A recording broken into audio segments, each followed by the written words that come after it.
Hello, everyone. Rachel Weaver here. I'm on faculty at Regis University's MFA program. I am making a series of videos in which I explore different ways that all of us with a writing background can actually make a living.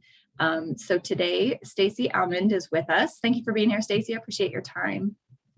You are welcome. Thank you. So Staci is currently the senior copywriter at Denver Zoo, although she has a history as a writer, creative director. So we're going to talk about both those things, I think. So Staci, I'll just let you start telling us about your jobs. Well, we talked a little bit about this in our setup, but it's been a very non-linear path to getting to where I am today. And there's also been a lot of kind of going up and also back down the career ladder, and all of that, well, most of it was intentional. So it's just sort of interesting to talk about that, I think. So I went to UCLA for undergrad and then to CU Boulder for graduate school, both in creative writing with a focus on poetry, which is not probably what most people think of when they think of marketing copy. In fact, I think a lot of people that were in my creative writing programs would have rolled their eyes at making that kind of a career choice. But it ultimately worked out really well for me, and it ended up being a very natural fit, even though I didn't take the natural path to get there. Most people who go into like marketing and communications come through some kind of like a communications degree program, marketing degree. Some people come in through like a journalism school. That's also pretty common, but mostly it's like marketing degrees. And coming in through creative writing, I ended up, when I finished my graduate degree, I ended up traveling for a little bit in Mexico. This is where the story gets weird. And picked up some just kind of odd jobs. I noticed basically all of my career choices are the result of scrappy opportunism. So that is what I want to really encourage everybody to embrace. I noticed that there were a lot of really, really bad in a tourist town. I live in Puerto Vallarta, which is like, the actual town doubles went during the tourist season, the population doubles. And a lot of English speakers, but all of the consumer facing materials, like marketing materials for adventure tours and dolphin experiences and all that kind of stuff, and restaurant menus were very poorly translated into English. And my job at the time was as a waitress, of course, with my master's degree at a restaurant. And I one day just asked the boss, "Hey, do you know your menu is pretty badly written?" And he was like, "Well, hey, writer person, why don't you go ahead and fix that?" So I did that for him. I made it funny because that's who I am. And he started shopping me around to all of the other restaurants, which led to, and then, everybody's really, the people who are great at their jobs down there are all really connected. So I ended up with this weird clientele of these like tourism type of clients that wanted me to do freelance writing for them. And it was, and usually it started off with just like, could you make the English not suck and be embarrassing? But then it ended up being like, hey, well, now we have a new thing. Why don't you write it from scratch? Like I stopped fixing people's bad work and just started doing my own work for clients. So I was down there about a year, and during that time, I, collected a nice little tidy portfolio of commercial writing, which I didn't have any background in. I taught myself how to do it. It's pretty intuitive. I think those are pretty easy assignments. Like everybody already wants to read about a dolphin encounter. It's not hard, So, and it's a beautiful place. There's a lot of wonderful things to write about. You get to use all the adjectives you have. And so I think it was a very soft launch of a career because the material was really easy. But I also had done a little bit of that when I was in grad school as a part-time job. So I had some travel writing there. I had some, because I worked for like an adventure travel company in Boulder. And so when I got back and landed back in Los Angeles, which is where I'm from and where I returned to, I had like a little bitty portfolio. So I signed up with a temp agency because I needed to work right away. I had those student loans were knocking at my door by that point. And I got sent to, because I had just been to Mexico, even though I studied French in school and didn't really speak Spanish other than to just live my life in Mexico. I got sent to Canal Fox, which was the Latin American division of Fox Cable, as a temp. And I temped for them for about 9 months, during which time I just literally raised my hand for every writing related thing. Completely not part of my job. I was an executive assistant to a total jerk. But that was, other than him yelling at me all the time, it wasn't hard. You know, I could have plenty of brain space to be volunteering, like, hey, do you guys want a company newsletter? Maybe I'll start that. Or, hey, I noticed all of your synopses for these cable shows like the X-Files and all of this other 90s stuff were written in Spanish and then back translated into English. And this is, it's not really putting our best English foot forward. So I did that. And by the time maybe within the 6 months, I had a pretty good stack. Like I felt like I had enough legitimacy to even apply for something. But I didn't know where to look even. And it was before the internet. So I pulled out like a Hollywood Reporter and a Daily Variety. And I just was flipping through and I saw a little copywriter job. Didn't really know what that entailed, but it seemed kind of like what I'd been doing at the travel company. And because I had the Fox experience on my resume, I thought, well, you know, that's why I looked in the Variety, and because I thought, oh, maybe I'll go for something in entertainment. But what I found was an agency that specialized in customer loyalty, and they had a lot of newsletters. They were like the specialist in marketing newsletters. So I was so proud of all of my commercial writing samples. But when I did get an interview, and I interviewed, and they said, you know, we really like you. But actually, this is a writer's job, like a creative writer's job. We want our newsletters to really be a quieter voice. And a lot of your samples were really like jazz hands. And we want to be sure that you can write in a quieter, more gracious tone. And I'm thinking, can I? I don't know. I don't know if that's who I am. And they said, well, do you actually have like some papers? And I was like academic papers from school? Yeah, I have like boxes and boxes. Which ones would you like?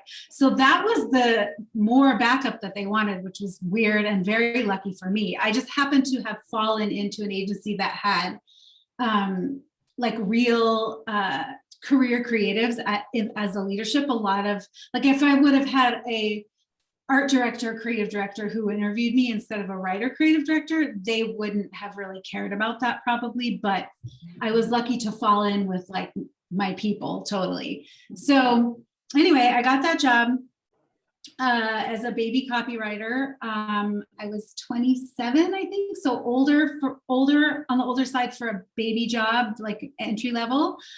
But I had so much to learn. I didn't know anything really. I just knew what I had taught myself.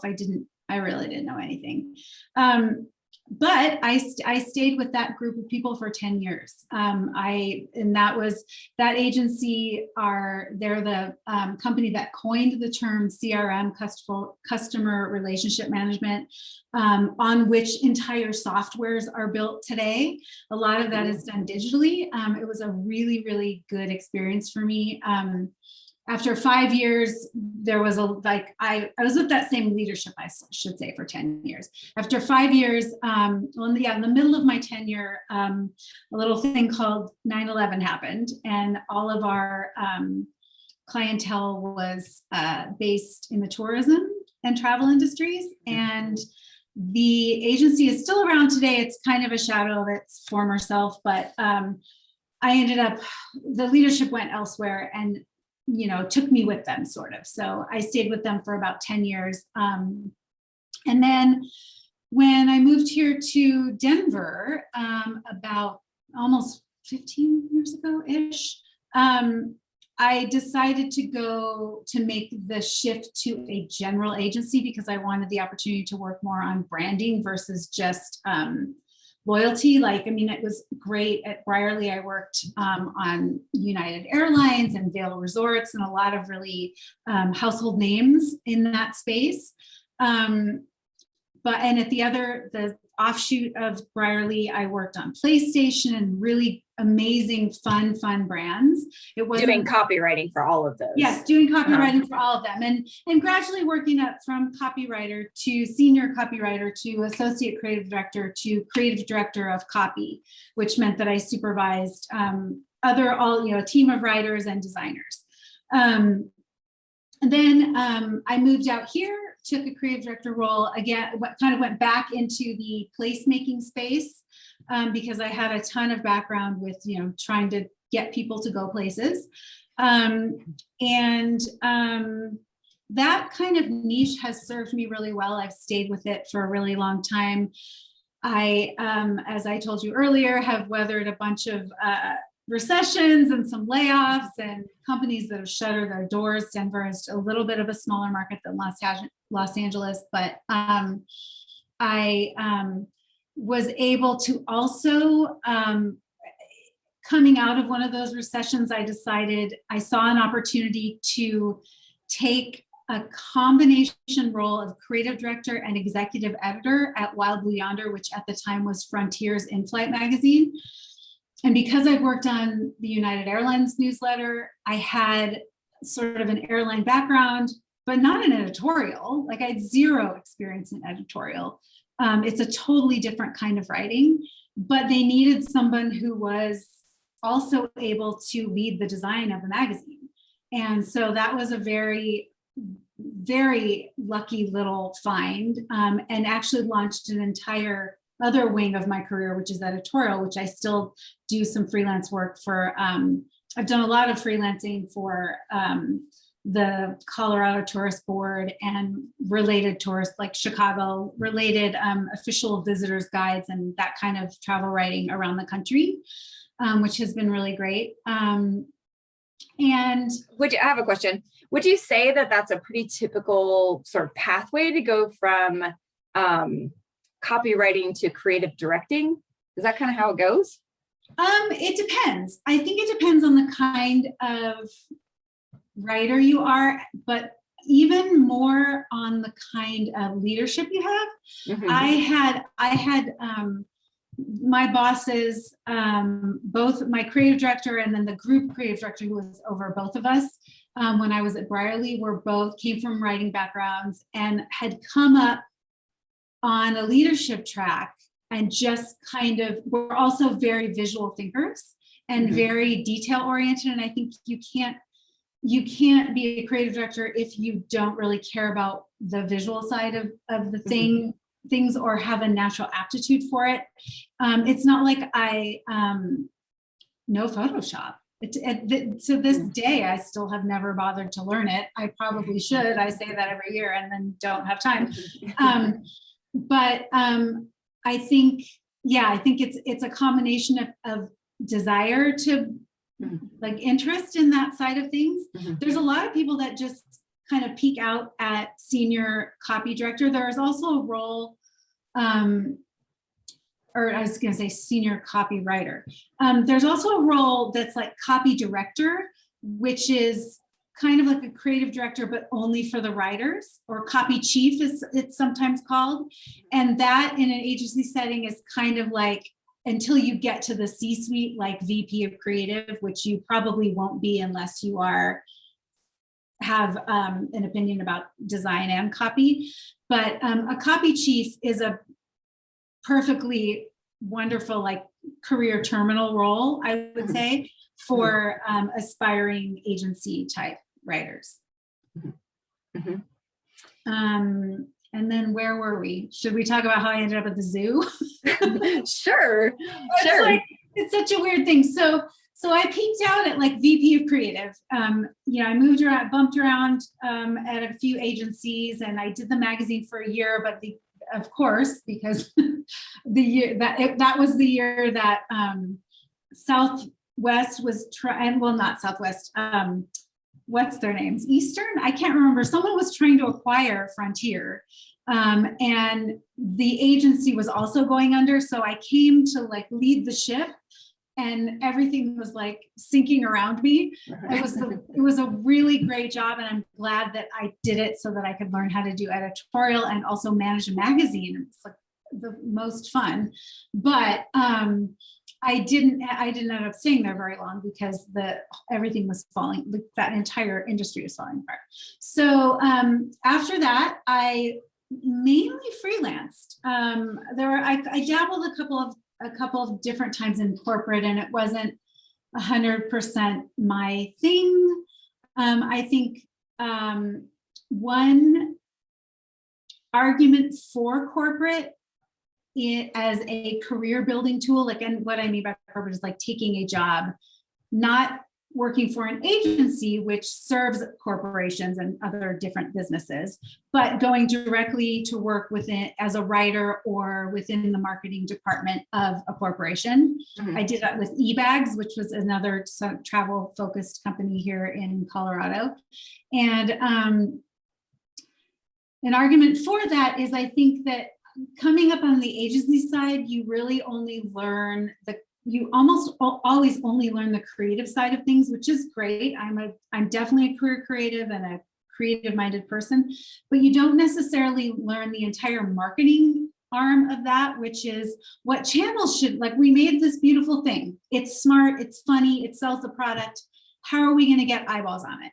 And how are we going to measure the effect of our creative on those eyeballs? Did it drive revenue? Did it drive sales? Did it whatever?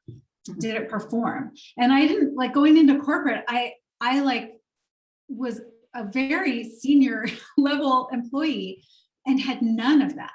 And there were a couple of times in meetings where I really felt grossly unprepared to answer questions about certain things because that was a background I was expected to have, and coming straight from agency into corporate, I really didn't have it because I never worked directly with a marketing director. The marketing director would have been in an agency. The marketing director is your client, right? And the account person, who's a non-creative, typically is the person who interfaces with them. So I didn't learn any of that, and I think that was a little bit of a career miss.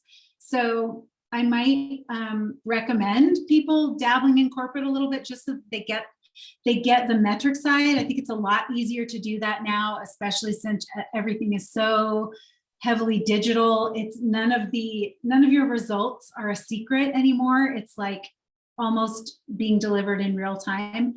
I know at eBags, we got revenue numbers from our site delivered to our inboxes on an hourly basis during the holiday and back to school seasons, which was like, insightful and amazing, and also totally terrifying if you didn't make your numbers. So, right. So anyway, just a little cheerleading for corporate. So back to me freelancing for a while and doing fine. As a freelancer, I typically make more than I make. I make as a freelancer about what I made as a VP of creative, which was great, and I get to work, in my without pants if I want to. I'm wearing pants now. Good. For the record. But I think I really started to, a couple of things. Being a freelance writer, creative director means you need a design partner, and you are beholden to those design partners for their schedules, for their talent, for their attitude, everything. And gosh, I don't know if I always want to manage other people all the time. It's a lot easier to manage myself. And I also just felt like, I also think it's a little harder as a freelancer to monetize creative direction. Like, I didn't make a word about it. I had an opinion about the design.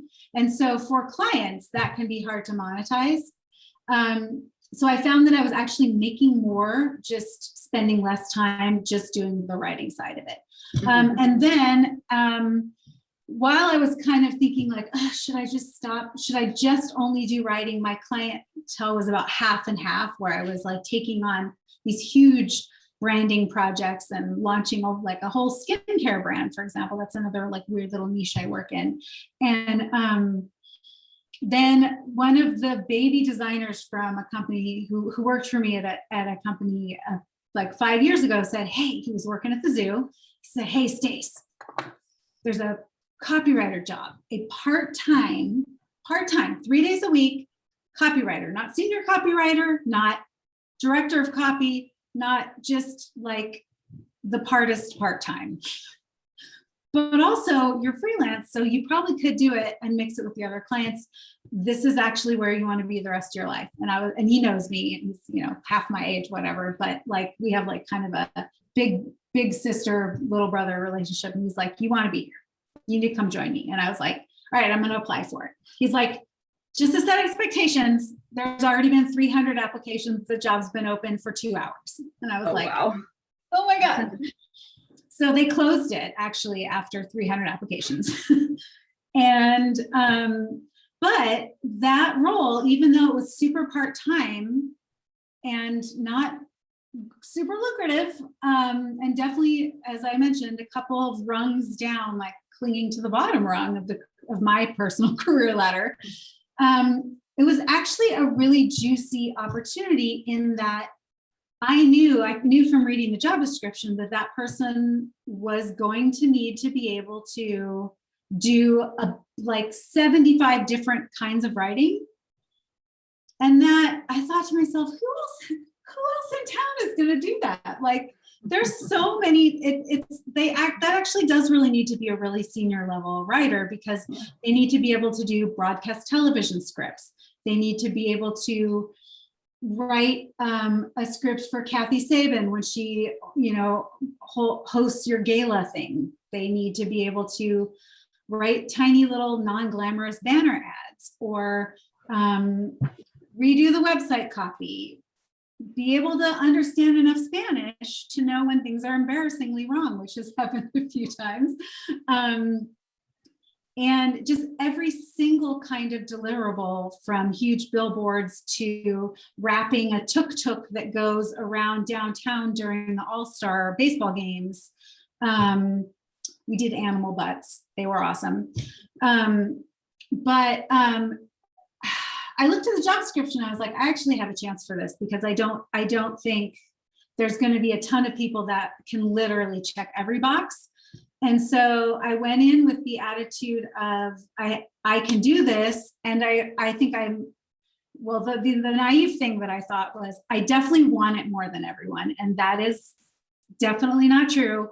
Every single person who works at the zoo loves their job as much as you do. And there's also a line of 2,500 people who want your job. So that's a downside, because I'm always a little bit like looking over my shoulder.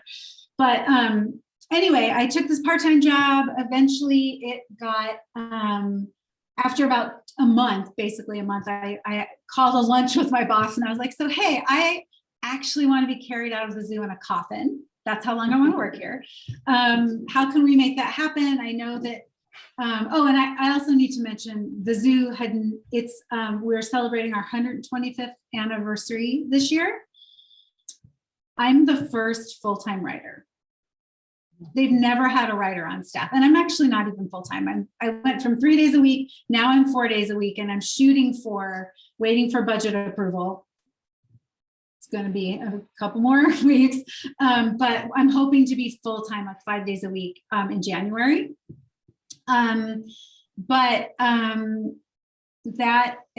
It's just something that, like, how a company that makes so many words, you know, and it actually has, like, they have writers who do the educational stuff, but there's never been there's never been a marketing team. Like, we're the first in-house marketing team. They created it about maybe 3 years ago. So anyway, that's how I ended up here. And for this past year, I've had 1 day of freelance a week, on which I make more than the 4 days a week that I work at the zoo. And that's been a great balance, but I actually have decided that the money is less important to me. And I would rather be doing something I believe in and doing something I'm super passionate about. Not that I don't love everyone's complexion being great and selling skincare products or backpacks. I do a lot of work in the outdoor space too, still. Yeah, saving wildlife for future generations is more important to me than I guess how many times I get to go out for tacos. So that's the choice I'm making, and I'm standing by it. I have no doubts about it. I'm just literally waiting for that approval. And that's how that story hopefully ends happily. I don't know. I'm sure I feel like I went around and around on my way to the end of that story. Did I miss anything? No, I think you are sort of the poster child for the way that I would encourage anyone who is stepping into some sort of creative career, some sort of writing career, piecing it all together to be, right? To be sort of scrappy when it comes to various opportunities, to do a little bit of work for free here and there, to build into the thing that you really want, right? Mostly just because it's not, we all know this, it's not a straightforward path for us. And so we sort of have to blaze our own trail. And I think your story is a perfect example of someone who's done just that. Any last words of advice for anyone who is thinking about stepping into the world of marketing, copywriting, creative directing, eventually, possibly? I guess a few things. Definitely, I mean, I think that my sort of gap year that I took in Mexico, I'm calling it a gap year. It was after. That's not how things are supposed to work, but whatever. That made me everyone should do that. It's so easy now. Take your freaking laptop. I'm not even going to talk about how long ago it was and how hard it was to get a computer and internet access. It's so easy now. Go away from here. Build your portfolio from anywhere in the world. What I think was especially helpful about that year was how just kind of open-minded it made me to accepting opportunity and to looking for opportunity in non-traditional places, because Mexico is like, I mean, there's so many wonderful, unexpected things that happen there. I have 1,000 funny stories about things that people were like, that didn't really happen. I'm like, no, it actually did. Somebody actually asked me for my poetic license. Like they thought it was a thing that they could look at to get me through customs. Weird things happen, and it just that helped me learn to be more open and just curious about different kinds of opportunities. And it was winning a poetry prize, the Harcourt Brace Jovanovich Award from CU Boulder in their creative writing department. That was the only way I had enough money to go. Like I took that little prize and I put my stuff in a McGuckin's trunk and I got myself out of there. So seize upon those opportunities, but also just don't be afraid to do a little spec work. Like people frown. I think there's a lot of sort of looking down one's nose at spec, and which means doing stuff for free. It's fine. If it gets you what you want later, it's not free. Like you're going to get rewards back from it. You just have to wait. You just have to wait and be patient. And like, if I can do it, I'm an Aries. I'm the least patient person there is on the planet. You can definitely do it too. And also patience is another thing too, is be patient when looking, because there's a ton of competition out there from people who might have a marketing background. you have something to offer that is different, and if, you know, in my very humble opinion, better, because your brain is wired differently from the people who have come up on a writing track in a more traditional marketing level. You're going to have to unlearn some things, but all those workshops they're going to prepare you for receiving red pen marks on your prep. Okay, I'm that old. Track changes is what I meant to say. On your, you know, edits, there's going to be edits. You're going to be fine. Kill your darlings. It's okay. You know, there's going to be more darlings coming your way. Anyway, I just, if this, and people also, this is a weird thing to offer on Zoom because we didn't talk about it, but people can call me for advice too. Like, I've given a ton of advice to people, to baby copywriters or just people coming out of a creative grad school program or whatever, just because I do see that my friends who are only doing creative writing and are writers in residence somewhere or whatever, they're thrilled to have those opportunities, but they're broke. You know, I think if you can make money at what you do and you still have, and it facilitates more time or freedom for you to do your craft, your real craft, your poetry or your fiction or whatever it is that you do on the side, then you're winning twice, kind of. Right? Yes. I mean, I hope. I don't know. Thank you so much. I appreciate you taking the time to talk to me. Thank you. I'm sorry that was so long. I forgot to warn you about how I am.